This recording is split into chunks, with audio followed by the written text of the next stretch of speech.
कक्षा 10 के विद्यार्थियों का पुनः स्वागत है मेरे YouTube चैनल आओ पढ़ें विज्ञान पर। तो अभी तक अगर जिन छात्रों ने इस चैनल को सब्सक्राइब नहीं किया है तो इस चैनल को सब्सक्राइब कर लें, बेल आइकन को प्रेस कर दें, जिससे आपको आगे आने वाले नोटिफिकेशन सबसे पहले मिलते रहेंगे। तो कक्षा 10 के विद्यार्थियों से मेरा यही कहना है कि खूब अच्छे तरीके से पढ़ाई करिए, जिससे आपको परीक्षा में काफ़ी अच्छे नंबर मिल सकें। और इस चैनल पर मैं आपको इधर उधर की बात ना करते हुए टू द पॉइंट बात करते हुए आपको आज प्रकाश का परावर्तन तथा अपवर्तन के बारे में पढ़ाऊंगा। और इस वीडियो को आप पूरा देखें, और अगर आपको वीडियो बड़ा लगता है तो आप उस वीडियो की स्पीड को भी बढ़ा सकते हैं, जिससे आपको बड़ा वीडियो भी बहुत ही आराम से आप कम समय में देख सकते हैं। तो चलिए शुरू करते हैं। प्रकाश का परावर्तन तथा अपवर्तन, यह पाठ 8 अंक का एमपी बोर्ड के ब्लूप्रिंट में दिया गया है। जैसा कि आपको मालूम होगा, अगर आप एमपी बोर्ड के विद्यार्थी हैं तो ये 8 अंक का सिलेबस में दिया गया है। तो चलिए शुरू करते हैं प्रकाश का परावर्तन। तो जैसा कि आपको मालूम है कि हम संसार में अपने चारों ओर अनेक प्रकार की वस्तुएं देखते हैं। किसी अंधेरे कमरे में हम कुछ भी देखने में असमर्थ होते हैं। कमरे को प्रकाशित करने में चीज़ें दिखाई देने लगती हैं। वह क्या है जो वस्तुओं को दृश्यमान बनाता है? दिन के समय सूर्य का प्रकाश वस्तुओं को देखने में हमारी सहायता करता है। कोई वस्तु उस पर पड़ने वाले प्रकाश को परावर्तित करती है। यह परावर्तित प्रकाश जब हमारी आंखों द्वारा ग्रहण किया जाता है तो हमें वस्तुओं को देखने योग्य बनाता है। अब चूंकि इतनी आपको बात जो मैंने बताई वो आपको पूर्व में भी पता होगा, तो प्रकाश यानी लाइट क्या है, इसको अगर हम संक्षेप में समझें तो आप देखिए, प्रकाश वह ऊर्जा है जिसके द्वारा हम वस्तुओं को देख पाते हैं। इतना मोटा मोटा आपको मालूम होना चाहिए कि प्रकाश वह ऊर्जा है जिसके द्वारा हम वस्तुओं को क्या देख पाते हैं। तो इतना आपको मालूम होना चाहिए। तो ये आप प्रकाश क्या है, या प्रकाश वह ऊर्जा है जिसके द्वारा हम वस्तुओं को देख पाते हैं। इसके पश्चात आप अगला देखेंगे कि जो प्रकाश के जो गुण होते हैं वो क्या होते हैं बच्चों। इसी मैंने लिख रखा है प्रकाश के गुण। इसमें से विकल्प में या 2 नंबर में प्रश्न पूछ लेते हैं। तो प्रकाश सीधी रेखा में संचरण करता है। कैसा चलता है बच्चों? प्रकाश सीधी रेखा में संचरण करता है। इसके लिए आपने छोटी क्लासों में देखा होगा कि हम लोग एक मोमबत्ती को जला लेते हैं और उसके सामने 3 जो है कार्डबोर्ड यानी गत्ते रख लेते हैं, और उसके पश्चात एक तीसरे व्यक्ति से कहते हैं कि उसको मोमबत्ती को यहाँ से देखो। तो क्या वह मोमबत्ती को देख सकता है? तो वह वो मोमबत्ती को नहीं देख सकता है, क्योंकि बीच में ये गत्ते लगे हुए हैं। अब क्या किया जाए, अगर हम इसमें होल कर दें बीचों बीच में, तो इस व्यक्ति को ये जो मोमबत्ती से जो प्रकाश चलेगा वह उसकी आंखों तक पहुंच सकेगा। तो इस प्रयोग से यह सिद्ध होता है कि जो प्रकाश है वो सीधी रेखा में गमन करता है, जो मैंने ये पहले पॉइंट में आपको बताया। इसके पश्चात आप देखेंगे बच्चों, जो प्रकाश है वो एक प्रकार की क्या है, तरंग है। कौन सी तरंग है? विद्युत चुम्बकीय तरंग है। कौन सी तरंग है? विद्युत चुम्बकीय तरंग। और विद्युत चुम्बकीय तरंग कई प्रकार के उदाहरण आपने और भी तरंगों के देखे होंगे। जैसे आपने कुछ जो टीवी का रिमोट होता है उसमें अवरक्त प्रकाश किरणें होती हैं, और आपने जैसे माइक्रोवेव देखा होगा जिसमें हम चीज़ों को गर्म करते हैं, उसमें भी तरंगों का उपयोग किया जाता है। इस प्रकार एक्सरे आपने देखी होंगी, तो उसमें भी कई प्रकार की तरंगों का उपयोग किया जाता है। तो उन्हीं में से जो एक विद्युत चुम्बकीय तरंग है वो भी एक प्रकाश के रूप में होती है। प्रकाश एक विद्युत चुम्बकीय तरंग का उदाहरण है। इसके पश्चात आगे देखेंगे आप कि जो प्रकाश है उसके संचरण के लिए माध्यम की आवश्यकता नहीं पड़ती। प्रकाश के संचरण के लिए माध्यम की आवश्यकता नहीं पड़ती। माध्यम का मतलब कहेंगे अपन तो ठोस, द्रव और गैस, ये हो गए माध्यम जो मोटा मोटा आप जानते हैं। तो जब चूँकि प्रकाश जो है जब माध्यम की आवश्यकता नहीं होती, इसका मतलब वह निर्वात में भी चल सकता है। अब निर्वात में कैसे चल सकता है? जैसे कि सूर्य है और सूर्य से पृथ्वी तक क्या आता है बच्चों? प्रकाश। और सूर्य और पृथ्वी के बीच में सब कुछ खाली है, तो यहाँ क्या है? निर्वात। तो जब प्रकाश निर्वात में भी चल पाता है तो इसका मतलब उसको माध्यम की आवश्यकता नहीं होती है। इसके पश्चात अगला देखेंगे बच्चों, ये काफ़ी इम्पोर्टेंट है। परीक्षा में 2 नंबर में विकल्प में प्रश्न पूछ लेते हैं। जो प्रकाश की चाल होती है बच्चों, स्पीड, वो निर्वात में सबसे अधिक होती है। निर्वात में कितनी होती है बच्चों? 3 × 10⁸ मीटर प्रति सेकेंड। अगर इसको किलोमीटर में जाएंगे तो ये हो जाएगा 3 लाख किलोमीटर प्रति सेकंड, यानी 1 सेकंड में 3 लाख किलोमीटर प्रति सेकंड चल लेता है। तो इस प्रकार प्रकाश की बहुत खतरनाक स्पीड होती है, यानी 3 लाख किलोमीटर 1 सेकंड में चल लेता है। तो यह होती है बच्चों प्रकाश की चाल। तो इससे आपको प्रश्न पूछ लेते हैं विकल्प में, तो आपको ये याद रखना है 3 × 10⁸ मीटर प्रति सेकंड। इसके पश्चात अगला जो पॉइंट गुण है, प्रकाश अपारदर्शी वस्तुओं की छाया बनाता है। यानी जो प्रकाश होता है उसके बीच सामने जब कोई ऐसी वस्तु आती है जिसके आर पार प्रकाश ना जा सके तो उसकी वो शैडो बनाता है। क्या बनाता है? छाया बनाता है। तो ये आपने देखे प्रकाश के प्रमुख गुण थे जो मैंने आपको बताए। इसके पश्चात अगला जो टॉपिक है बच्चों वो काफ़ी महत्वपूर्ण है और परीक्षा की दृष्टि से वेरी इम्पोर्टेंट है। और हर साल इस टॉपिक से कुछ ना कुछ प्रश्न पूछे जाते हैं, या तो परावर्तन किसे कहते हैं, परावर्तन के नियम, या परावर्तन का चित्र, तो कुछ भी पूछ लेते हैं। काफ़ी इम्पोर्टेंट जो टॉपिक है इस पार्ट का। तो रिफ्लेक्शन ऑफ लाइट, प्रकाश का परावर्तन जानते हैं क्या होता है।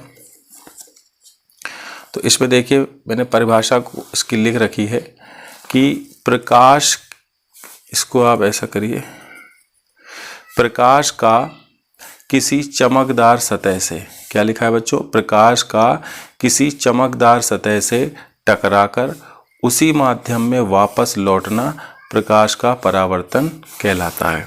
यानी इसमें माध्यम चेंज नहीं होता है, यानी प्रकाश की किरण आएगी और चमकदार सतह को बोल सकते हैं हम लोग परावर्तक पृष्ठ, उससे टकराएगी और टकराने के पश्चात उसी माध्यम में वापस लौट जाएगी। जैसे वायु से कोई प्रकाश की किरण आ रही है और टकराने के पश्चात वायु में ही जा रही है, तो इस प्रकार माध्यम नहीं बदला, इसलिए इस घटना को हम लोग बोलते हैं प्रकाश का परावर्तन। अब इसके बाद बच्चों देखिए इसका जो चित्र है, उस चित्र से आपको और जो स्थिति है क्लियर हो जाएगी।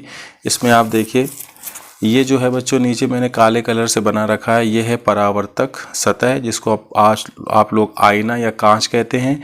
यह एक प्रकार का समतल दर्पण है। कौन सा दर्पण है बच्चों? समतल दर्पण है। इसमें जो चमकदार सतह होती है जिसमें हम लोग अपनी शक्ल देखते हैं उसको हम लोग बोलते हैं परावर्तक सतह या परावर्तक पृष्ठ। और इस समतल दर्पण के पीछे की तरफ पॉलिश होती है, उसको हम लोग लिखते हैं पॉलिश वाली सतह।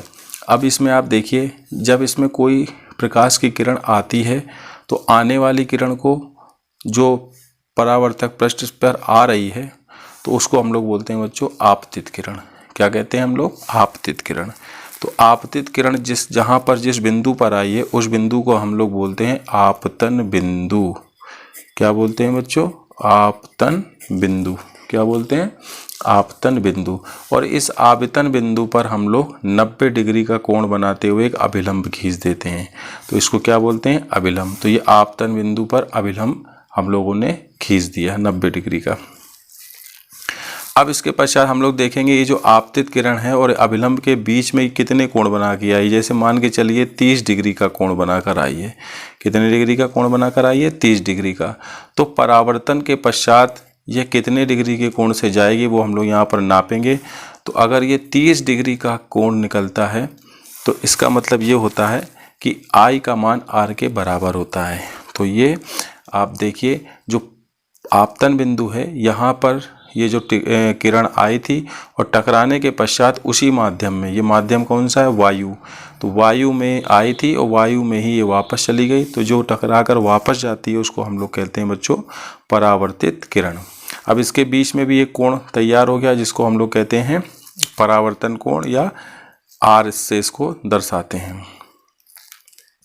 और ये आपतित किरण और अभिलंब के बीच में जो कोण बना है उसको बोलते हैं आपतन कोण, और अभिलंब और परावर्तित किरण के बीच में जो कोण बना है उसको बोलते हैं परावर्तन कोण। तो इस प्रकार आपने देखा। अब इसके जो नियम होंगे वो मैं आपको बताता हूँ।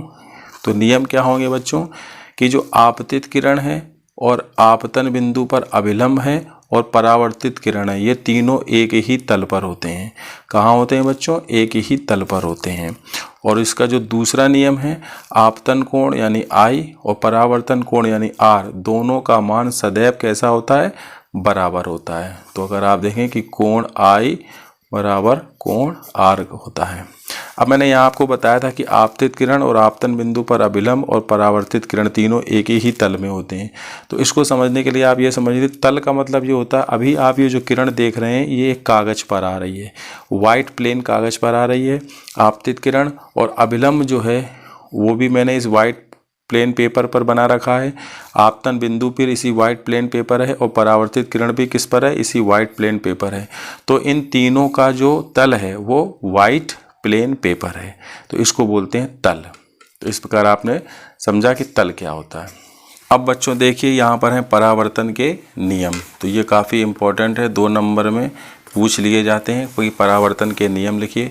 तो जो पहला नियम है बच्चों को क्या लिखा हुआ है? आपतन कोण का मान सदैव परावर्तन कोण के बराबर होता है, यानी कोण I का मान कोण R के बराबर होता है। तो यहाँ से विकल्प भी पूछा जाता है, अगर कोण I बराबर 30 डिग्री है तो कोण R कितना होगा? तो वो भी 30 डिग्री होगा, यानी जो भी कोण I का मान होगा वही कोण R का मान भी होगा। ये है प्रथम नियम। इसके पश्चात दूसरा आप देखिए बच्चों, आपतित किरण और आपतन बिंदु पर अभिलंब तथा परावर्तित किरण तीनों एक ही तल में होते हैं। जैसे मैंने आपको बताया था अभी चित्र के माध्यम से, इसमें मैंने आपको बताया था यहाँ पर कि ये जो आपतित किरण है और आपतन बिंदु पर क्या है? अभिलंब है, और ये परावर्तित किरण तीनों एक ही तल में होते हैं, और आपतन कोण I और परावर्तन कोण R दोनों का मान सदैव क्या होता है? बराबर होता है। तो ये मैंने ये आपको बताया।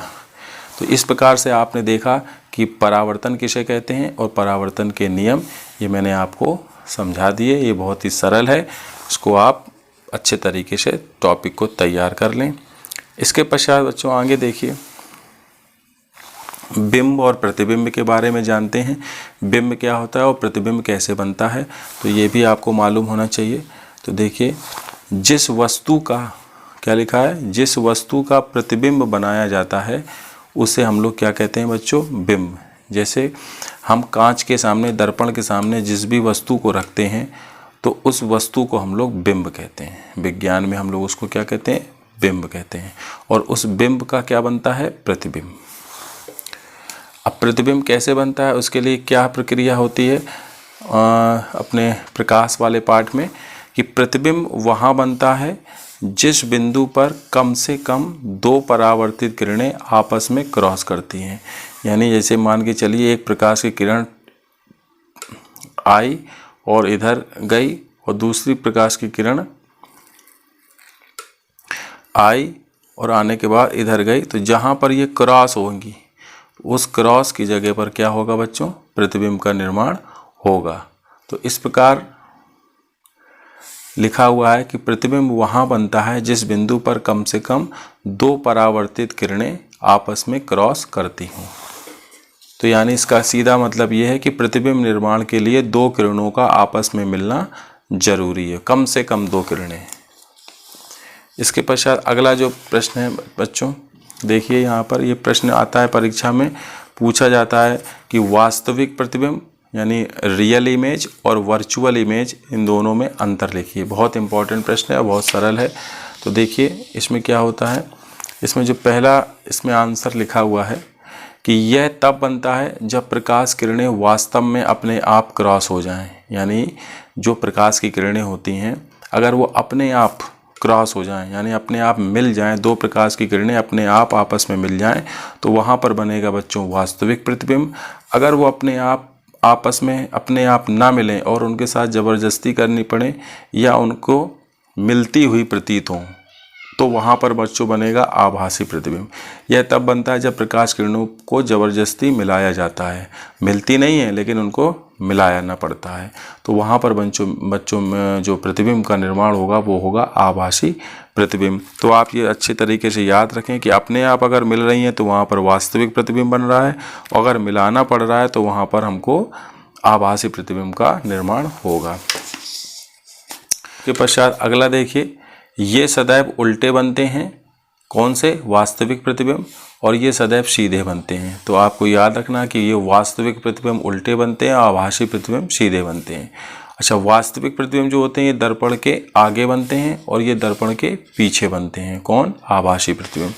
और इन्हें पर्दे पर प्राप्त किया कर सकते हैं, चूँकि ये उल्टे बनते हैं और दर्पण के आगे बनते हैं। जब ये दर्पण के आगे बनते हैं तो इनको पर्दे पर प्राप्त किया जा सकता है, और इन्हें पर्दे पर प्राप्त नहीं कर सकते क्योंकि ये दर्पण के पीछे बनते हैं। तो ये 4 आपको मैंने अंतर बताए, तो इन चारों अंतर को आप तैयार कर लें, परीक्षा की दृष्टि से काफ़ी महत्वपूर्ण है।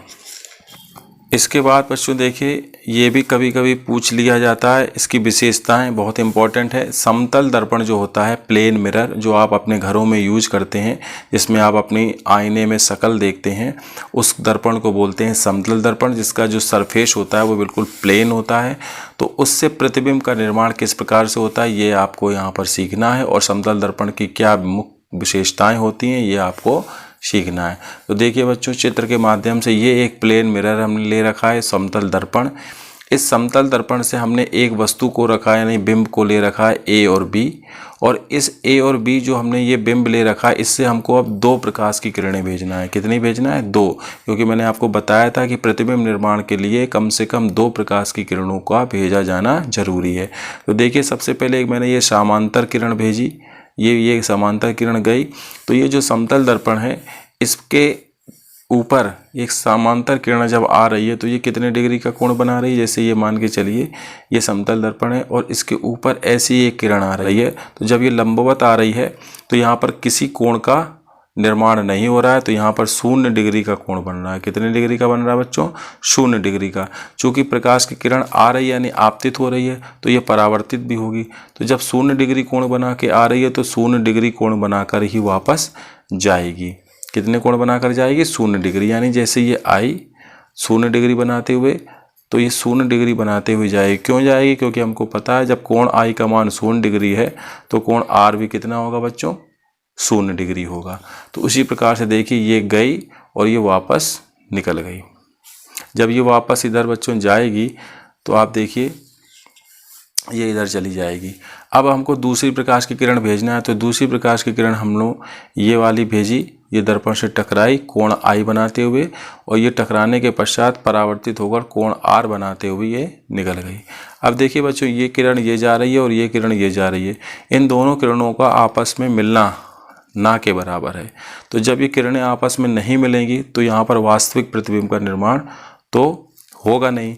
अब इन किरणों के साथ क्या होगा बच्चों? ज़बरदस्ती की जाएगी, इनको मिलाया जाएगा। तो आप देखिए ज़बरदस्ती कैसे हो रही है। ये किरणों को डैश डैश डैश डैश करके पीछे लिया गया और इस वाली प्रकाश किरण को डैश डैश करके पीछे लिया गया।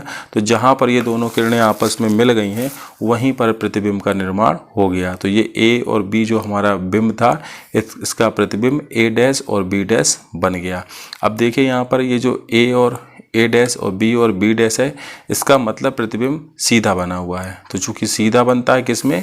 तो सीधा, देखिए अब इसमें जो प्रतिबिंब है वो सीधा और आभासी बनता है। तो जहाँ पर आभासी प्रतिबिंब होगा वहाँ पर प्रतिबिंब सदैव सीधा बनेगा।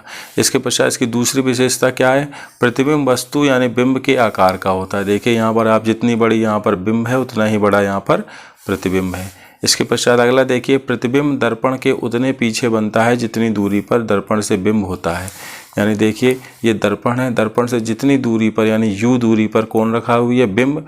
तो उतनी ही दूरी पर वी कौन बना है? प्रतिबिंब। यानी दर्पण से बिंब की दूरी और दर्पण से प्रतिबिंब की दूरी दोनों बराबर है। इसके पश्चात आप देखिए, ये बहुत इंपॉर्टेंट है, प्रतिबिंब जो है पार्श्व परिवर्तित होता है। कैसा होता है बच्चों? पार्श्व परिवर्तित। अब इस पार्श्व परिवर्तित यानी लैटरल इन्वर्जन का मतलब क्या होता है? मैंने लिख दिया है नीचे कि इसमें क्या होता है, बिंब का जो दायां भाग होता है वह बायां प्रतीत होता है और बायां भाग दायां प्रतीत होता है। इसको ऐसे आप समझ सकते हैं, जैसे ये प्रतिबिंब रखा है, दर्पण रखा हुआ है, इसके सामने मैंने यहाँ पर एक प्रतिबिंब जिसका मुझे प्रतिबिंब बनाना है, ये वस्तु, इसको मैंने नंबरिंग कर दी 1 2 3 और 4। ये एक बिंब रखा हुआ है। अब इसका यहाँ पर बनेगा प्रतिबिंब। तो जो 1 और 2 है इसको मैं यहाँ पर गोला बना देता हूँ, इसको पैर कर देता हूँ। तो ये सिर वाला हिस्सा है, इसमें कोई परिवर्तन नहीं होगा। लेकिन जो ये 3 वाला है और ये 4 वाला है, इसमें परिवर्तन, चूँकि 4 वाला दर्पण के पास है तो 4 इधर आ जाएगा, और 3 वाला दर्पण से इतनी दूर है तो 3 वाला भी इधर पहुंच जाएगा। यानी यहाँ 34 हो गया, यहाँ 43 हो गया। तो इस चीज़ को हम लोग बोलते हैं पार्श्व परावर्तन। क्या बोलते हैं बच्चों? पार्श्व परावर्तन। यानी जो यहाँ पर इस साइड था वो इस साइड हो गया, यानी कि दायां बायां हो गया और बायां दायां हो गया। तो इस प्रकार से ये होता है पार्श्व परावर्तन। इसको आप प्रैक्टिकल करके भी देख सकते हैं। आप अपने घर में समतल दर्पण, जो आप जिसमें आईना है आपके घर में, उसके सामने खड़े हो जाइए और अपने बाएं हाथ में किसी सामान को पकड़िए तो दर्पण में दिखेगा कि वो दाएं हाथ में पकड़े हुए हैं, और जब आप अपने दाएं हाथ में किसी सामान को पकड़ेंगे तो दर्पण में लगेगा कि आप अपने बाएं हाथ में पकड़े हुए हैं। तो इस स्थिति को हम लोग बोलते हैं पार्श्व परिवर्तन। तो ये मैंने आपको बताया समतल दर्पण द्वारा प्रतिबिंब निर्माण। तो बच्चों, आपने इस वीडियो में सीखा प्रकाश का परावर्तन और प्रकाश के प्रमुख गुण, और प्रकाश का परावर्तन क्या होता है, उसके नियम, और समतल दर्पण द्वारा प्रतिबिंब का निर्माण, और समतल दर्पण की विशेषताएं, वास्तविक प्रतिबिंब और आभासी प्रतिबिंब। अब नेक्स्ट वीडियो में मैं आपको गोलीय दर्पण एवं उसके प्रकार के बारे में समझाऊंगा। मिलेंगे फिर नए वीडियो में नई जानकारी के साथ, नए टॉपिक के साथ। तब तक के लिए सभी विद्यार्थियों को जय हिंद, जय भारत, वंदे मातरम।